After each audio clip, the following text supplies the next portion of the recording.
দাঁড়ায়া কোন মানুষকে কষ্ট দিবেন না, জায়েজ নাই। মুসলমানদেরকে কষ্ট দেওয়া কবিরা গুনাহ। বুঝতে পেরেছেন? যে যেখানে দাঁড়িয়েছে আপনারা বসা মানুষেরা তাদেরকে বসায় দেন।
এই সার্টিফিকেট দিলেন কে?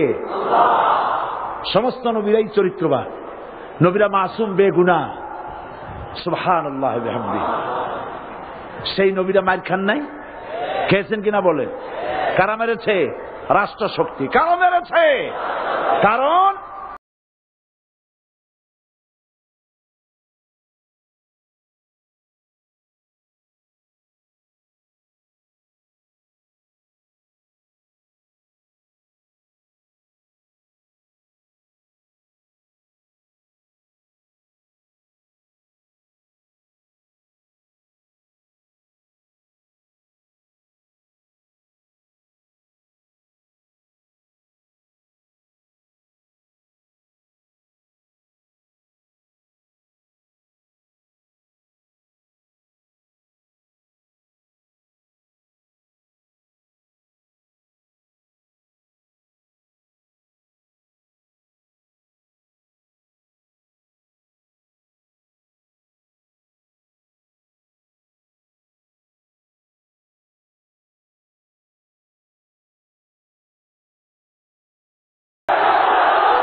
এবার দেখুন, এবার কলেমা বোঝেন, কালেমা বুঝুন।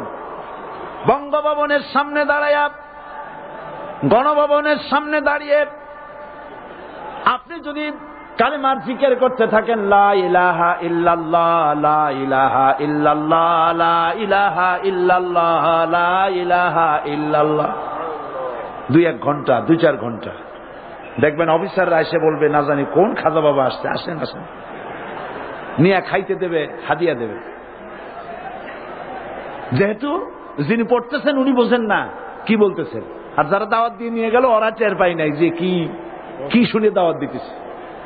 কিন্তু আপনি যদি বঙ্গভবন, গণভবন, সেক্রেটারিয়েট আর পার্লামেন্ট এর ভিতরে ঢুকে যদি বলেন, কোন মানুষের তৈরি করা আইন মানি না, কোন সরকারের সার্বভৌমত্ব স্বীকার করি না, কারো বিধান মানি না, কারো তৈরি করা আইনের সামনে মাথা নত করি না, আল্লাহ ছাড়া কারো বিধান মানি না, হাদিয়া আসবে, খাইতে দেবে, পকেটে টাকা দেবে, খাওয়াবে এক জায়গায় নিয়ে। কোন জায়গায়?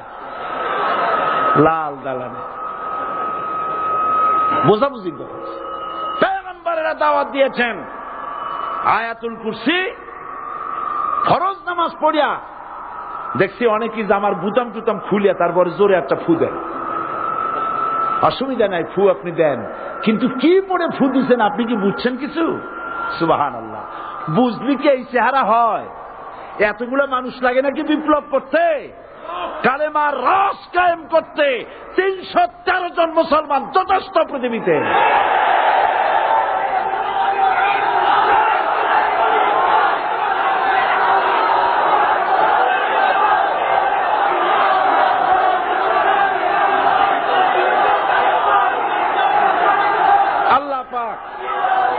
কোরআনে কারীমের মধ্যে আল্লাহ পাক বলেছেন, এমন একজন নবী পাঠাই নাই, ইয়া হাসরাতান আলাল ইবাদ, বান্দার উপরে আফসোস।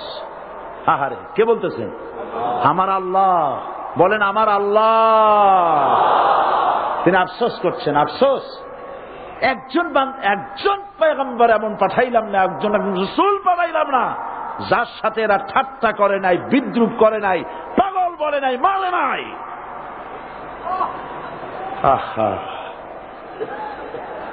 অপরাধ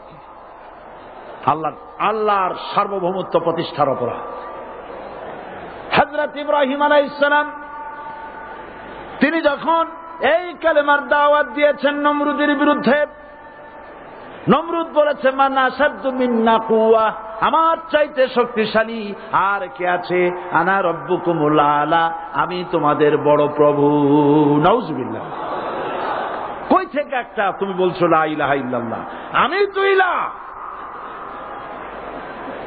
হযরত ইব্রাহিম আলাইহিস সালামকে কালেমার দাওয়াত পেশ করার অপরাধে অগ্নিকুণ্ডের ভিতরে ফালাবার ব্যবস্থা হয়ে গেছে।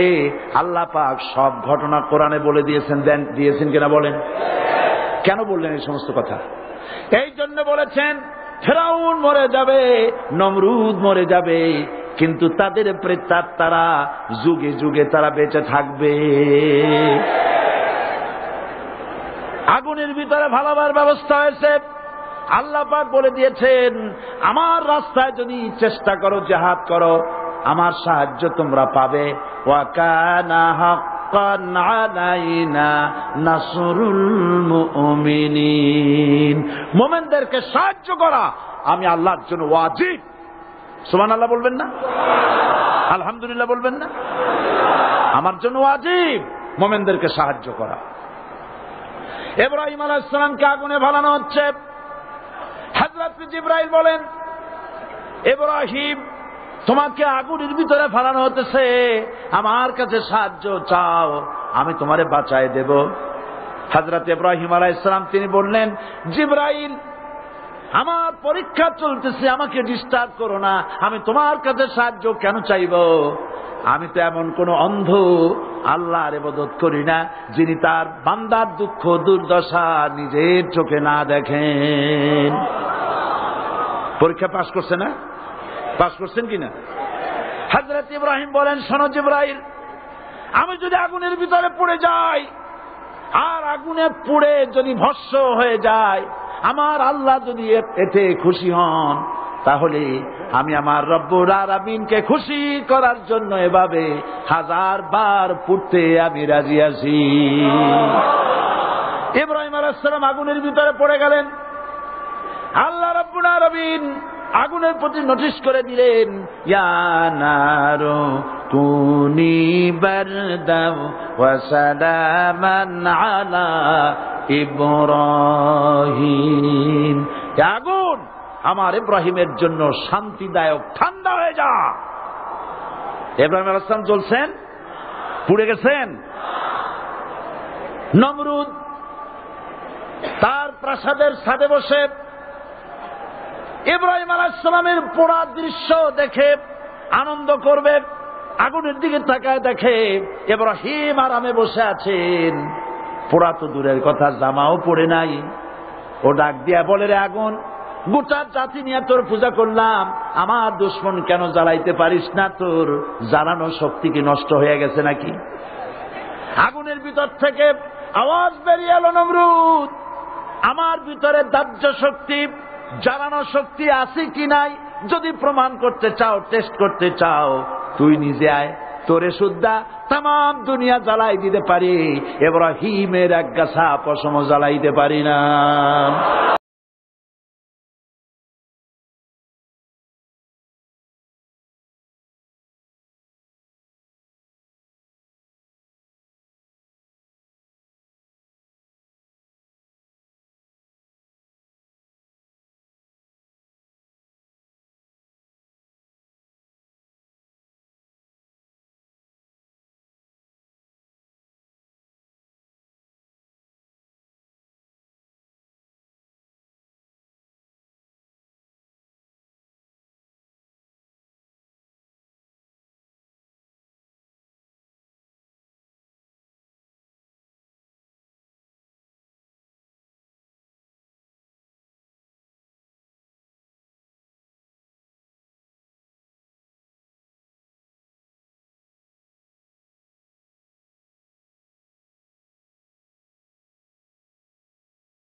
অর্থ কথা বলেন না কেন? আবু জাহেল বুঝছিল, উতবা সাইবা মুগিরার গোষ্ঠীরা বুঝছিল, বুঝেছে। তারপরে তারা চিন্তা করলো যে সর্বনাশ করছে, লা ইলাহা, কোন ইলাহ নাই, আইনদাতা নাই, বিধানদাতা নাই, তাহলে আমরা কি ঘরে বসে বসে কি করব? উনি নতুন একজন ইলাহ নিয়ে আসছে, আল্লাহ ছাড়া কোন ইলাহ নাই, তাহলে আমাদের কাজটা কি? প্রথমে তারা চেষ্টা করলো যে একটু দেখি নরম নরম ভাবে হয় নাকি। চলে গেল আবু তালেবের কাছে, আসেন হাদিসে বলল, আবু তালেব তুমি তো কুরাইশদের নেতা, তোমার ভাইয়ের ছেলে কয়টাই কি? কি আশ্চর্যজনক কথা, লা ইলাহা ইল্লাল্লাহ, আল্লাহ ছাড়া কোন ইলাহ নাই, তা আমরা করবো কি? তোমার ভাতিজাকে বুঝাও লা ইলাহা ইল্লাল্লাহর দাওয়াত বন্ধ করে দিক, এর বিনিময়ে টাকা লাগে টাকা দেব, সোনা লাগে সোনা দেব, যত সুন্দরী মেয়ে চায় তাও দেব, নেতৃত্ব চায় তাও দেব, তবু যেন কালেমার দাওয়াত না দেয়। আসিনে কা হাদিসে আছে কিনা? নবীজি যখন বাড়ি ফিরলেন, চাচা আবু তালেব নিজের কলিজার টুকরা সন্তান হযরত জাফর আলীর চাইতে তিনি ভালোবাসতেন কলিজার মতো করে মুহাম্মদ সাল্লাল্লাহু আলাইহি সাল্লামকে। বলছে, বাবা এমন কথা কেন বলো যাতে লোকেরা খেপে যায়? এই কথাগুলি বলো না, ওরা আমার কাছে এই সব প্রস্তাব দিয়ে গিয়েছে। রাসূলুল্লাহ প্রস্তাব শুনে এগ্রি করলেন। জি, আমার নবী বলেন, ও আমার চাচা আবু তালেব প্রস্তাবকারীদেরকে শুনিয়ে দিন। হুজুরের সাথে তখন অনেক লোকজন নাকি, অনেক অস্ত্রপাতি, কিচ্ছু নাই, আল্লাহর শক্তি ছাড়া কিছুই না। আমার নবী বলেন, ও আমার চাচা আবু তালেব প্রস্তাবকারীদেরকে শুনিয়ে দেন, যেটা দেওয়া সম্ভব সেটা তো দূরের কথা, যেটা দেওয়া সম্ভব নয় তাও যদি তারা দিতে পারে আমারে, যেমন আকাশের সূর্যটা ধরে এনে ওরা যদি আমার ডান হাতে তুলে দেয়, আকাশের পূর্ণিমার চাঁদটা ধরে যদি বাম হাতে আমার তুলে দেয়, এর বিনিময়ে এক মুহূর্তের জন্য তাওহীদের দাওয়াত আমি বন্ধ করে দেব না। সুবহানাল্লাহ।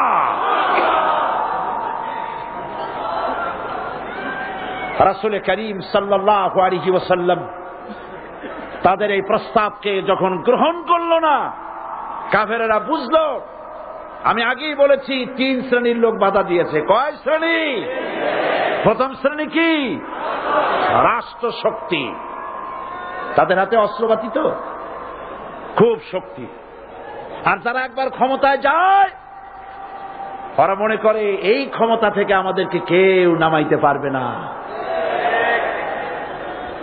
বিংশ শতকের শ্রেষ্ঠ মুজাদ্দিদ আল্লামা সৈয়দ আবুদুল্লাহ মওদুদী রাহমাতুল্লাহ আলাইহি তিনি এক জায়গায় লিখেছেন, স্বৈরাচারীরা তার পতনের সমস্ত ছিদ্র বন্ধ করে, কিন্তু একটা ছিদ্র বন্ধ করতে পারে না, মনের ভুলে সে ছিদ্রটা থেকেই যায়, যেই ছিদ্র দিয়ে আসলে তার পতনটা হবে।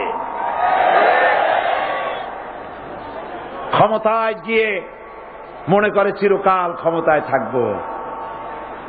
ভারতের প্রধানমন্ত্রী পণ্ডিত জওয়াহরলাল নেহেরু রাঁচি পাগলাগারদে গিয়েছেন, মেন্টাল হসপিটাল। পাগলেরা নেহেরুকে দেখে আশ্চর্য হয়ে গেছে, এত সুন্দর মানুষ, মাথায় কিস্তি টুপি, গায়ে শেরওয়ানি, মুসলমানি ড্রেসই আলাদা, যদিও তিনি হিন্দু ছিলেন, পরেছেন মুসলমানি ড্রেস। শেরওয়ানি কাদের পোশাক? কাদের পোশাক?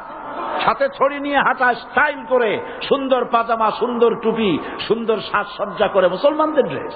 এই ড্রেস পরে তিনি গিয়েছেন, সবসময় যে ড্রেস তিনি পরতেন। পাগলেরা জিজ্ঞেস করছে, তুমি কে গো? উনি বলছেন, আমারে চেনো নাই? আমি ভারতের প্রধানমন্ত্রী পণ্ডিত জওয়াহরলাল নেহেরু। পাগলেরা বলছে, ও সেই কথা। আমরাও যখন এই হসপিটালে আসছিলাম এই তোমার মতো লম্বা লম্বা কথা আমরাও বলছি, থাকো আমাদের সাথে কিছুদিন, তোমার মাথাও ঠান্ডা হয়ে যাবে। ক্ষমতায় যারা থাকে, ক্ষমতার মোহে চতুর্দিকে অন্ধকার দেখে, মনে করে আমার পতন আর হবে না। কিন্তু তোমাকে বুঝিবে যে গোকুলে বাড়ি শেষে গাড়ির চাকা সব সময় উপরে থাকে না। গাড়ির চাকা সব সময় উপরে থাকলে গাড়ি তো চলবেই না, গাড়ির চাকা ঘোরে বলেই তো গাড়ি চলে। সুতরাং এই উপরে তোমার চাকা উপরে এখন আছে বলে তোমার দলের চাকা উপরে আছে বলে যারা মানুষের উপরে জুলুম করছো, আলেমদেরকে ধরতেছো, মুসল্লিদেরকে ধরে ধরে জেলে ঢুকাচ্ছ, সময় আসবে এমন ইন্দুরের গর্ত অপমাননা পালাবার জন্য।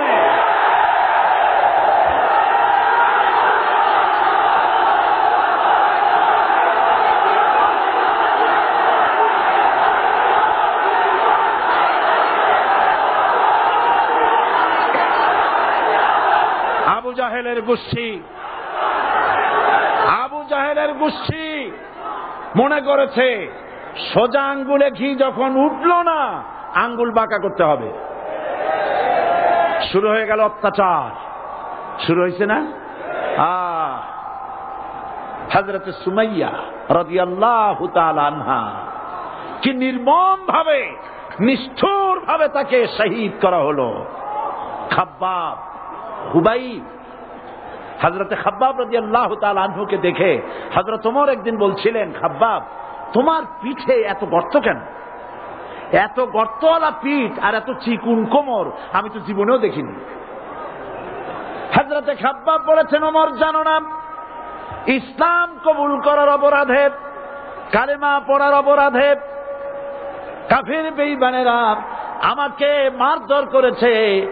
যখন আমি তাদের মারে কালেমা ছাড়ি নাই, তখন আগুন জ্বালায়া আগুনের আংটার উপরে, আংটা আগুনের উপরে আমাকে চিৎ করে শোয়ায়া, আমি যেন নড়াচড়া করতে না পারি সেজন্য আমার বুকের উপরে পাথর চাপা দিয়া রেখেছে। আগুনে গোশত পুড়ে পুড়ে আগুন ভিতরে ঢুকেছে, গায়ের রক্ত আর চর্বি গলে গলে পড়ে আগুনগুলো নিবেছে। ওই পিঠে যে গর্ত হয়েছে আজও পর্যন্ত সেই গর্ত মিটে যায় নাই।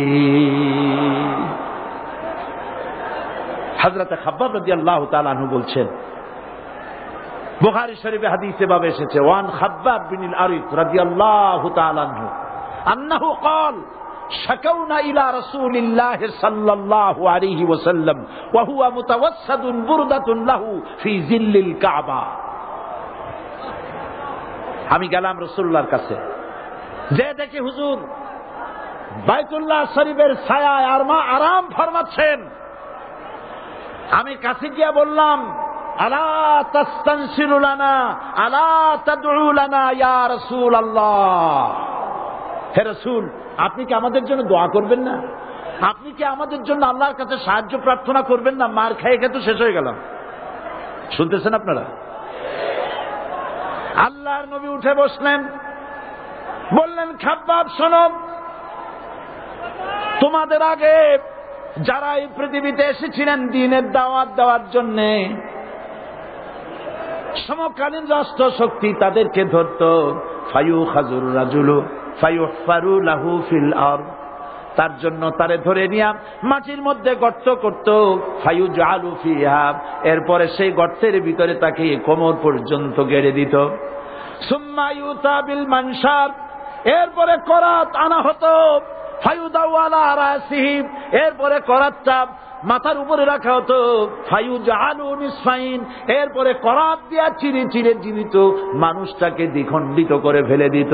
মা ইয়াসুদ্দুহু যালিকা আন দীনি, এত কষ্ট দেওয়ার পরেও, এত জুলুম করার পরেও দ্বীনের দায়ীদেরকে এক চুল পরিমাণ আল্লাহর রাস্তা থেকে তারা সরাই দিতে পারে নাই। ওয়াল্লাহি, ও খাব্বাব আমি আমার আল্লাহর নামে কসম করি। মুসলমান কে কসম করতেছে? আল্লাহ রাসূল। আমি আমার আল্লাহর নামে কসম করি, ওয়াল্লাহি লা ইউতাম্মান্নাল্লাহু হাযাল আমর হাত্তা ইয়াসির রাকিবু মিন সানা ইলা হাযরামাউত। সেদিন বেশি দূরে নয়, ইয়েমেনের রাজধানী সানা থেকে শুরু করে সৌদি আরবের হাযরামাউত পর্যন্ত হাজার হাজার মাইল, এই দীর্ঘ পথে যুবতী নারী তার সৌন্দর্যের পশ্চা নিয়া, আর ধনাঢ্য ব্যক্তিরা সওদাগরেরা তাদের টাকা পয়সা নিয়া একাকে নিয়ে অথবা দলবদ্ধ ভাবে মানুষেরা যাতায়াত করবে। লা ইয়াখাফু ইল্লাল্লাহ, মানুষের মনের মধ্যে কোনো ভয় থাকবে না। এমন একটা সময় আসবে, ওয়ালাকিন্নাকুম তাস্তাজিলুন, অথচ তোমরা বড্ড তাড়াহুড়ো করছো। তাড়াহুড়ো করো না, অপেক্ষা করো, ধৈর্য ধরো, মার খাও, জেলে যাও, শহীদ হও, আল্লাহর রাজ কায়েম হবেই হবে।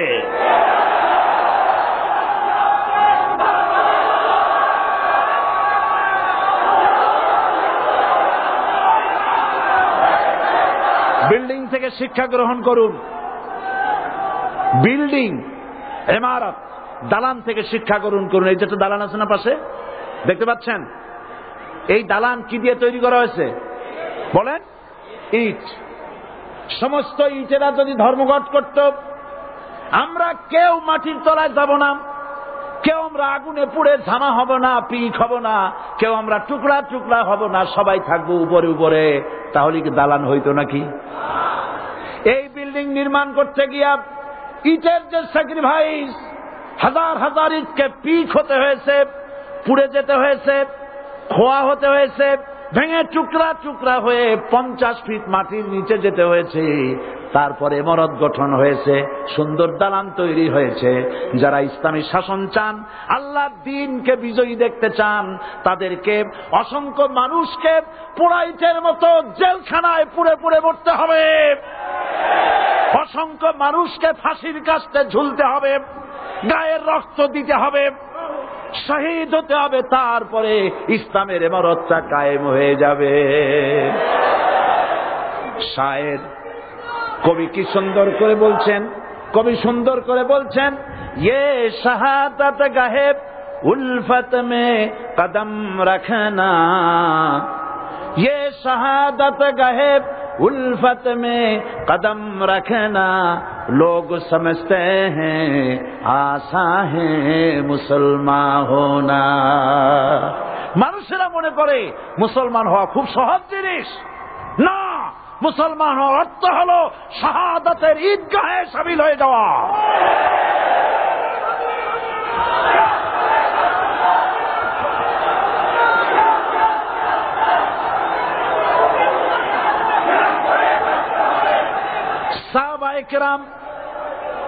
সাহাবায়ে কেরাম মার খেলেন, এবার স্বয়ং আল্লাহর নবীর গায়ে হাত তুলল।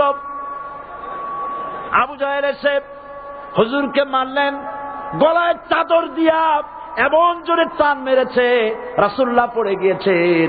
হাদিসে এসেছে হুজুরের চোখ মোবারক ঠিকরে পড়ে যেতেছে, চেহারা মোবারক লাল হয়ে গিয়েছে, জমিনের উপরে আছাড় মেরে ফেলেছে। রাসূলের এই অবস্থা দেখে হযরতে হামজা তখনও কাফের ছিলেন, শিকার থেকে এসে তিনি এই দৃশ্য দেখলেন, দাসীর মুখে শুনলেন, ছুটে চলে গেলেন আবু জাহেলের বাড়িতে। যায় বলে, আবু জাহেল রে, তুই মুহাম্মদ সাল্লাল্লাহু আলাইহি ওয়াসাল্লাম মেরেছিস, বল কেন মারলি? এমন ভালো মানুষ তো জীবনেও চোখে দেখি নাই, যিনি কোনো মিথ্যা কথা বলেন না, ভালো ভালো কথা বলেন, এক আল্লাহর গোলামি করার জন্য বলেন। এই সব ভালো কথা বলার জন্যই তুই তারে মারলি নাকি?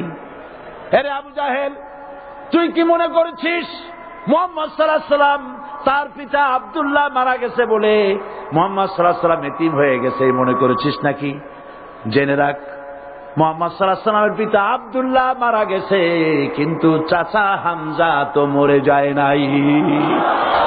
হাতের ধনুক দিয়া এমন জোরে আঘাত মারলেন, আবু জাহেলের মাথা ফেটে রক্ত ফিনকি দিয়ে বেরিয়ে এলো। হযরতে হামজা ঘরে ফিরে এসে রাসূল করিম সাল্লাল্লাহু আলাইহি ওয়াসাল্লামের মস্তক মোবারক কোলে উঠায় নিলেন আর বললেন, বাবা, তোমাকে মেরেছে বলে আমি আবু জাহেলের মাথাটা ফাটায় দিয়ে আসছি, তুমি খুশি হও। হুজুর বলছেন, চাচা, কার মাথা ফাটাইছো এইটা বলে আমারে খুশি করতে পারবা না। হযরতে হামজা বলেন, তুমি কি হলে খুশি হবে? হুজুর বলেন, হামজা চাচা গো, আমি খুশি হব যদি একটিবার চাচা তোমার মুখে শুনতে পাই ঈমানের কালেমা। হযরতে হামজা বলেন, মুহাম্মদ সাল্লাল্লাহু আলাইহি ওয়াসাল্লাম, আমি বুঝতে পেরেছি তুমি কোন সাধারণ মানুষ নয়। সাধারণ মানুষ হলে পরে তুমি প্রতিশোধে বিশ্বাসী হতে, খুশি হতে। প্রতিশোধে বিশ্বাসী হও নাই, তুমি অবশ্যই আল্লাহর নবী, কোন সন্দেহ আমার নাই। তুমি সাক্ষী থাকো, আমি পড়ে নিলাম, লা ইলাহা ইল্লাল্লাহু মুহাম্মাদুর রাসূলুল্লাহ।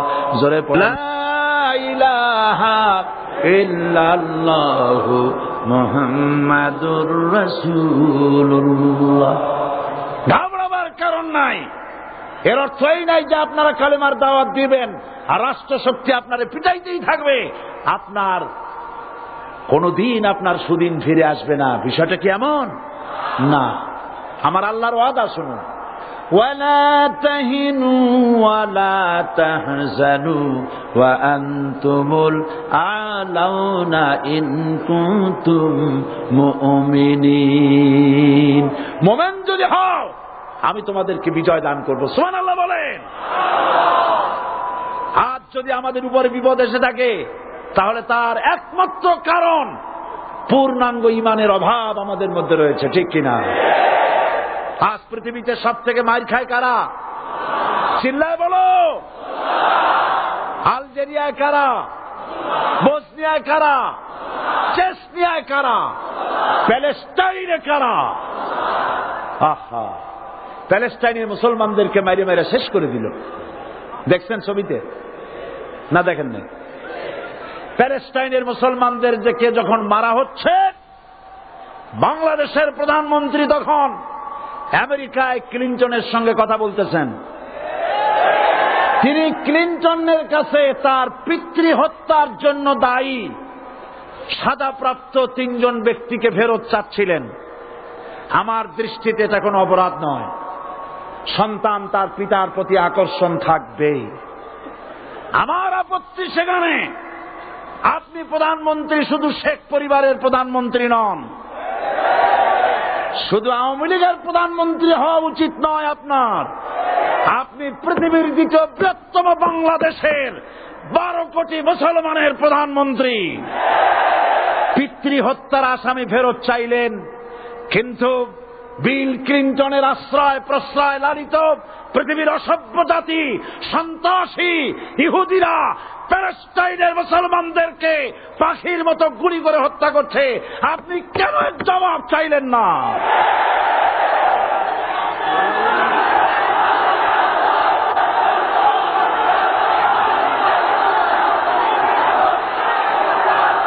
জবাব জবাব আপনি চাইতে পারবেন না, কারণ মুনাফিকদের সাহস হয় না, সাহস হয় মুমিন ব্যক্তি।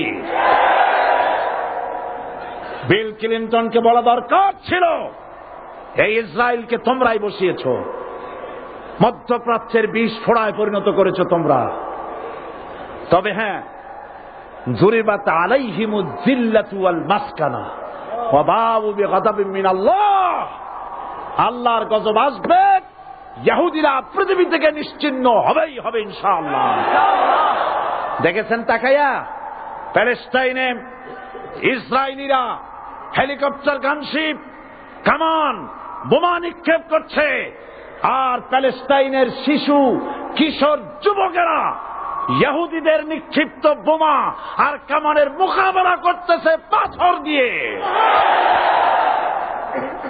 আমি আমার অন্তরের অন্তঃস্থল থেকে ধন্যবাদ জানাই, মোবারকবাদ জানাই খালিদ বিন ওলীদের উত্তরসূরি, খাব্বাব খোবাইবের উত্তরসূরি প্যালেস্টাইনের ওই সব যুবকদেরকে যারা কাফের বেঈমান ইহুদিদের মোকাবেলা করতেছে ইট আর পাথর দিয়ে।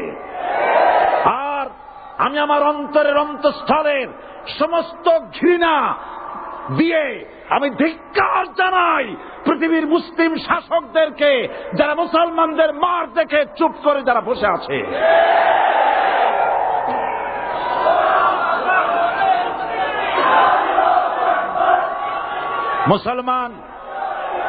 মুসলমান যদি মুসলমানের মতো হয়, 10 জন যথেষ্ট। কয়জন যথেষ্ট? কোথায় আছে কথা? আল্লাহ পাক কোরআন শরীফের মধ্যে বলেছেন, একজন যদি হও ইমানদার মুত্তাকি 10 জনের উপরে বিজয়ী হবে। 10 জন যদি হও 100-এর উপরে বিজয়ী হবে। 100 যদি হও 1000-এর উপরে বিজয়ী করব। জোরে বলেন সুবহানাল্লাহ। কবি বলতেছেন, ফিজায়ে বদরে পয়দা কুন ফেরেশতে তেরি নুসরত কো উতর সকতে গর্দুঁ সে কতর অন্দর কতর আবি। বদরের মুসলমানদের মতো ঈমান আনো। তাহলে আকাশ থেকে কাতারে কাতারে ফেরেশতা নাজিল করে দিয়ে আল্লাহ পাক তোমাদেরকে সাহায্য করবেন। সুবহানাল্লাহ। সে আল্লাহ আছে না নাই? জোরে বলেন, আছে না নাই?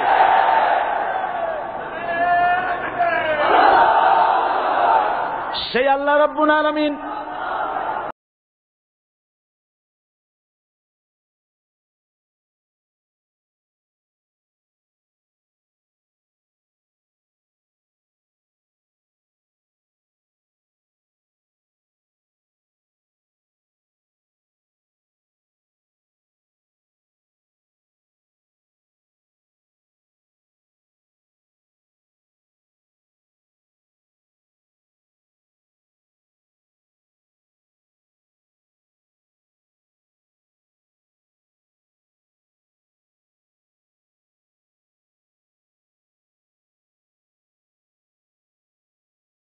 বাধা, এই কথা বললেই বাধা দেবে কয় শ্রেণীর লোক? 3 শ্রেণী। প্রথম শ্রেণী হচ্ছে কে? রাষ্ট্রশক্তি। আজও তারা বাধা দিচ্ছে। আল্লাহর আইন দিয়ে দেশ চালাও, তারা তাদের মন মর্জি মোতাবেক আইন দিয়ে দেশ চালাবে। আল্লাহ পাক বলছেন আলা আলাহুল খালকু ওয়াল আমরু, সৃষ্টি যার, আইন চলবে তা। কারো বাবার আইন চলতে পারে না, নিজেদের তৈরি করা আইন চলবে না। ইনিল হুকমু ইল্লা লিল্লাহ, একমাত্র আইন চলবে কার? এই আইন রাসূল করিম সাল্লাল্লাহু আলাইহি ওয়াসাল্লাম মদিনায় কোরআন দিয়ে প্রতিষ্ঠিত করেছিলেন। আল্লাহর বিধান, আল্লাহর সার্বভৌমত্ব কায়েম করেছিলেন। কোরআন সংবিধান হলো, চুরি বন্ধ হলো, ডাকাতি বন্ধ হলো, জেনা বন্ধ হলো, হত্যা বন্ধ হলো, ধর্ষণ বন্ধ হলো, সব কিছু বন্ধ হয়ে গিয়ে মুসলমানেরা শান্তি লাভ করলো, পৃথিবীর মানুষ শান্তি লাভ করলো। সুবহানাল্লাহ ওয়া বিহামদিহি। আজ মুসলমানেরা শত্রু চেনে না, বন্ধু চেনে না। বন্ধুকে বানায়েছে শত্রু, শত্রুকে বানায়েছে বন্ধু। কে বন্ধু কে শত্রু চিনাই দিবেন কে? আল্লাহ। বলেন কে দিবেন?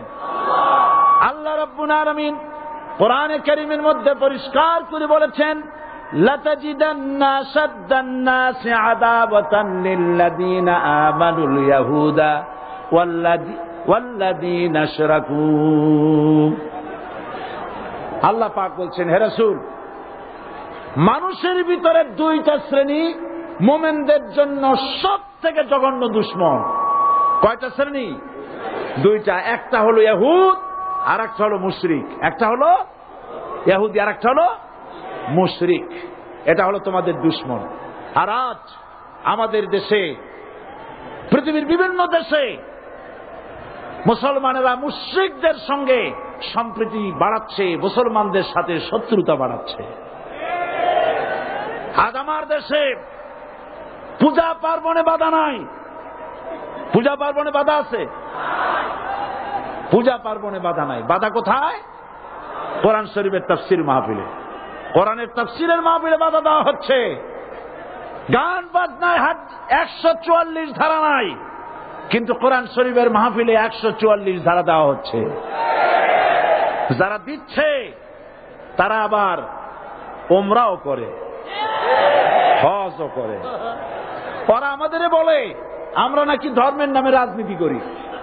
বলে না? আমরা নাকি ধর্মের নামে রাজনীতি করি।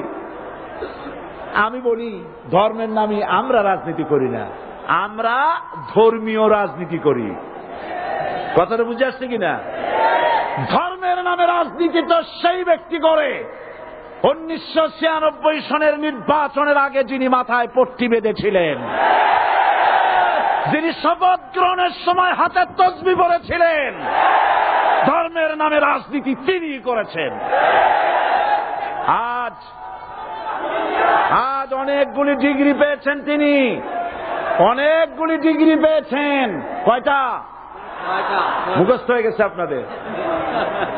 শকুনেরা, শকুন যদি গরুর গোশত কিনে খাওয়া লাগতো, 80 টাকা কেজি দরে শকুনে এত গোশত কিনে খাইতে পারত না। লেখাপড়া করে যদি ডিগ্রি নেওয়া লাগতো, এত ডিগ্রি কপালে জুটত না। পয়সা দিয়া ম্যানেজ করা ডিগ্রি, কিন্তু 9টা নিলে কি হবে? আসল ডিগ্রিটা এখনো বাকি আছে। আসল ডিগ্রি কোনটা? নির্বাচনের আগে পট্টি বেঁধে তসবিহ নিয়ে গোটা জাতিকে যে সফলভাবে প্রতারণা করতে আপনি পেরেছিলেন, মহাপ্রতারক হিসেবে সেই ডিগ্রি আগামী নির্বাচনের মোক্ষম সময় জনগণ আপনার গলায় পরায় দেবে।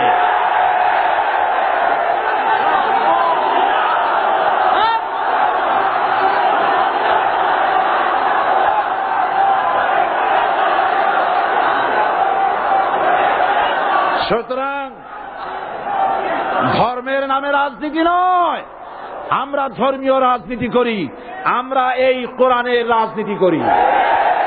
এই কোরআন নিয়ে বাঁচতে চাই, এই কোরআন নিয়ে মরতে চাই, এই কোরআন থেকে আমাদেরকে বিচ্ছিন্ন করতে চায় কাফের বেঈমান মুশরিকেরা। ও আমার জাতি, কোরআন থেকে যারা বিচ্ছিন্ন করতে চায়, তোমরা কি তাদের বিরুদ্ধে জিহাদের জন্য প্রস্তুত থাকবে?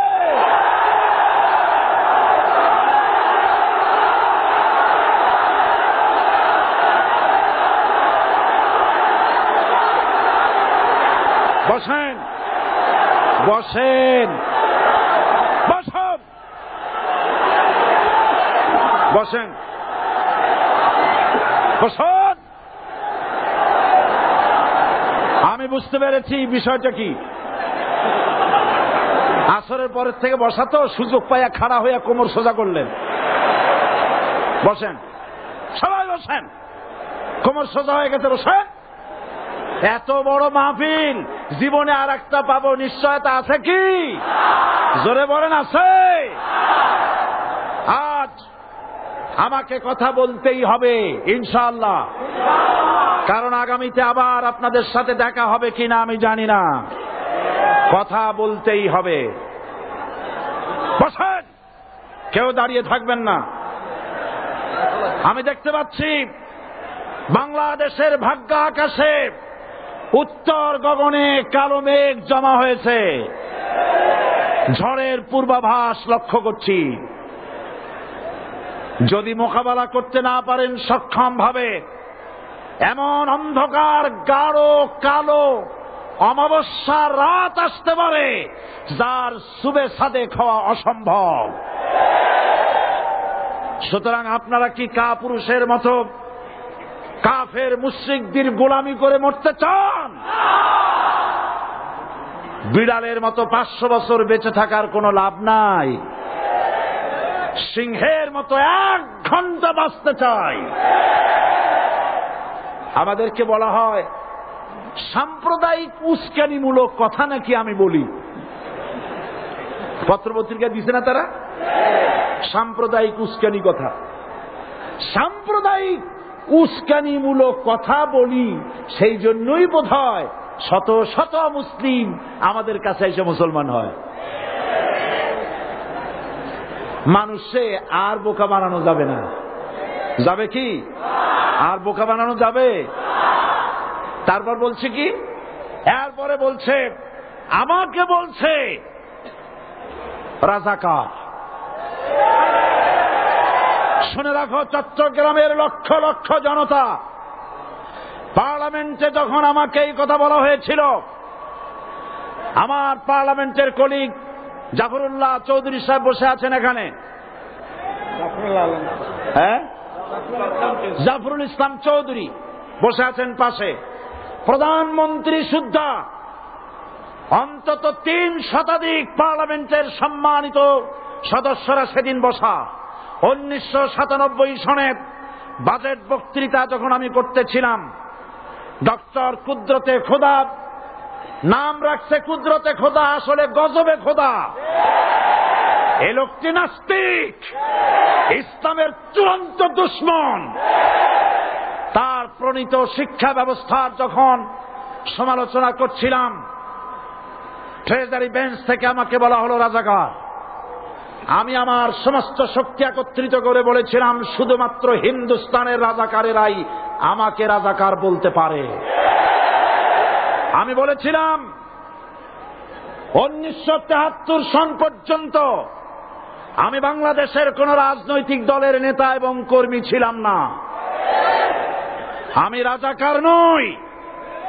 আমাকে রাজাকার বলে যদি তাকেও প্রমাণ করতে না পারে 10 কোটি টাকার মানহানি মামলা দায়ের করব। আমার এই বক্তব্য সারা দুনিয়া শুনেছে, পার্লামেন্টে আমার এই বক্তব্য রেকর্ড হয়ে আছে। সেদিন 3 শতাধিক পার্লামেন্ট মেম্বারের কেউ আমার চ্যালেঞ্জ গ্রহণ করেন নাই।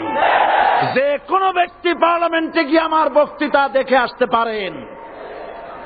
এরপরে 1997 সনের 7 অক্টোবর দৈনিক জনকণ্ঠ পত্রিকা যখন আমার বিরুদ্ধে লিখল, সেই পত্রিকায় সাঈদীর ওপেন চ্যালেঞ্জ 8ম পাতা 1997 7 অক্টোবর, এত বড় 2 কলমে হেডিং। সেখানে আমি বলেছি, বাংলাদেশের সকল সাংবাদিক, গোয়েন্দা বিভাগ, বাংলাদেশের সকল বুদ্ধিজীবীকে আমি আমার পিরোজপুরে আমন্ত্রণ করছি।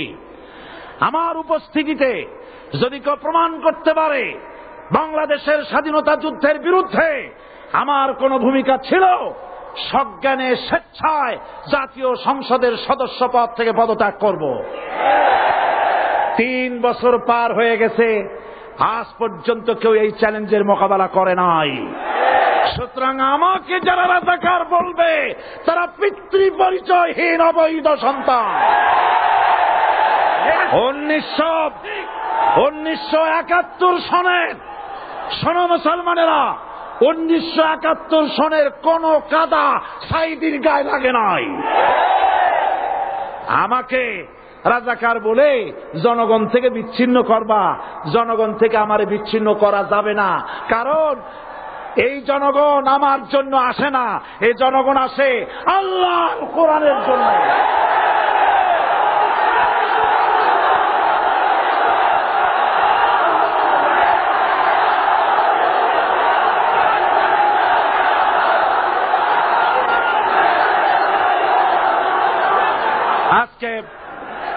আর যারা ইসলামের কথা বলে, তারাই রাজাকার, তারাই মৌলবাদী। মৌলবাদী বললে আমরা অসন্তুষ্ট হই না, কারণ মৌলবাদী শব্দটা আসছে মূল থেকে। মৌল শব্দ এসেছে মূল থেকে। মূলবাদী তার মানে যারা মূলে আছে। মূল হলো কোরআন, মূল হলো হাদিস, মূল হলেন আল্লাহ, মূল হলেন আল্লাহ রসুল। আমরা আছি মূলে। এখন বলেন তো মূলের শক্তি বেশি না আগার শক্তি বেশি? আমাদের যারা মৌলবাদী বলে ওরা হলো আগাবাদী। মূলে আছে কত কোটি? 12 কোটি। মূলে আছে কত কোটি? আর আমাদের যারা মৌলবাদী বলে ওই থাকো গাছের আগায়, আমরা মূলে।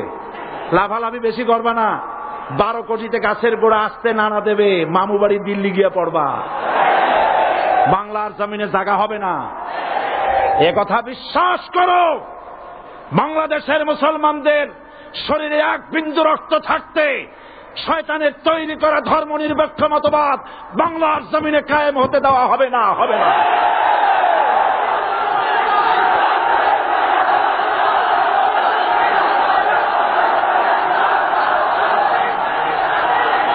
রাসূল করিম সাল্লাল্লাহু আলাইহি ওয়াসাল্লাম কোরআন প্রতিষ্ঠার জন্য আন্দোলন করেছিলেন।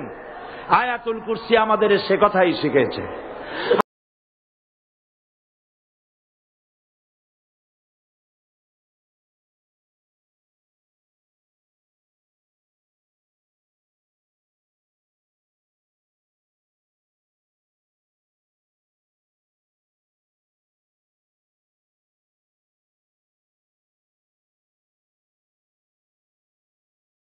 যিনি ছাড়া কোনো ইলাহ নাই, আইনদাতা নাই, বিধানদাতা নাই।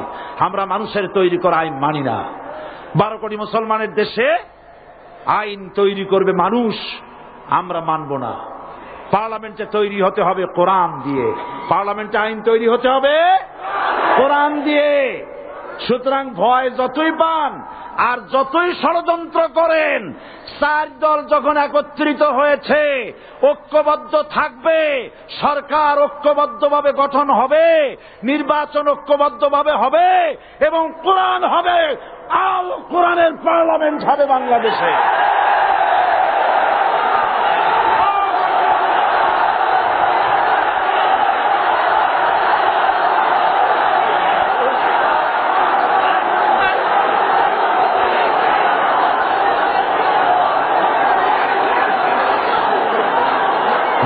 চট্টলার বীর চট্টলার মুসলমানেরা, বীর চট্টলার মুসলমানেরা, স্বাধীনতার ঘোষণা এই চট্টগ্রাম থেকে স্বাধীনতার মহান ঘোষক প্রেসিডেন্ট জিয়াউর রহমান সাহেব দিয়েছিলেন। এই চট্টগ্রাম থেকেই ইসলামী রাষ্ট্রের ঘোষণা হবে।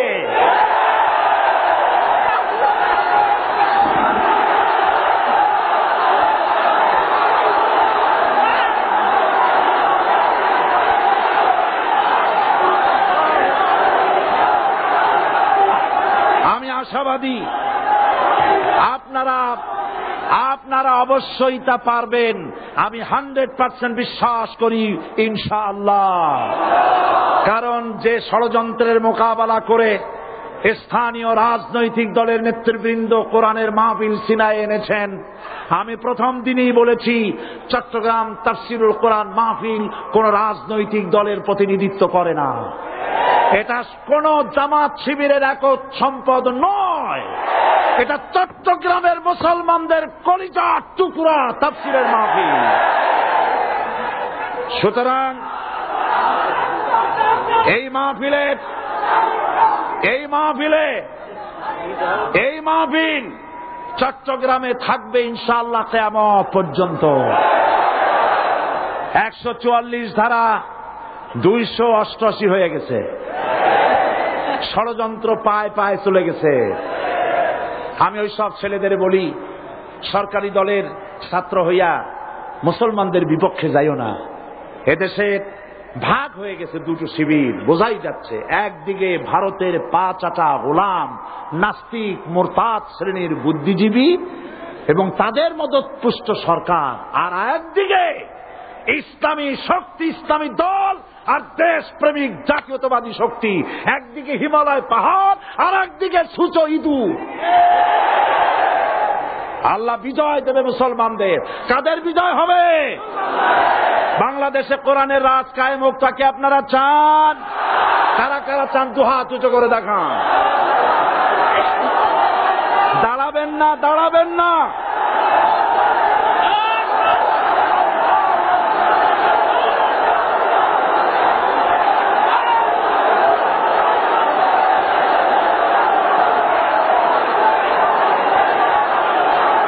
বসুন, বসুন, আবার বসেন, বসুন। জোরে সোরে জিকির করেন লা ইলাহা, আরো জোরে লা ইলাহা, লা ইলাহা,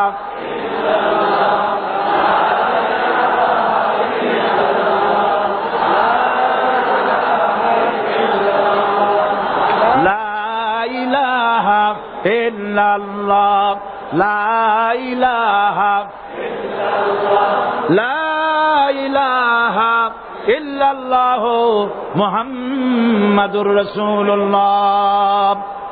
যারা যেখানে দাঁড়িয়েছেন বসুন।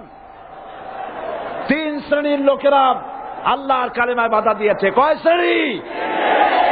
একটা হলো রাষ্ট্রশক্তি, 2 নম্বরে মনে আছে ধনাঢ্য পুঁজিপতির গোষ্ঠী, ওরাও বাধা দিয়েছে। কারণ ইসলামকে বলা হয় পুঁজিবাদের আশ্রয়স্থল। নাউজুবিল্লাহ। সর্বপ্রথম ইসলাম কবুল করেছে কারা? ধনীরা না গরিবরা? কারা? গরিবেরা। সুতরাং ধনাঢ্য ব্যক্তিরা মনে করলো যে আমাদের তো সর্বনাশ হয়ে যাবে, আমরা দাস দাসী ধরে রাখতে পারবো না, আমরা মানুষকে শোষণ করতে পারবো না, যে নতুন কলেমার দাওয়াত আসছে।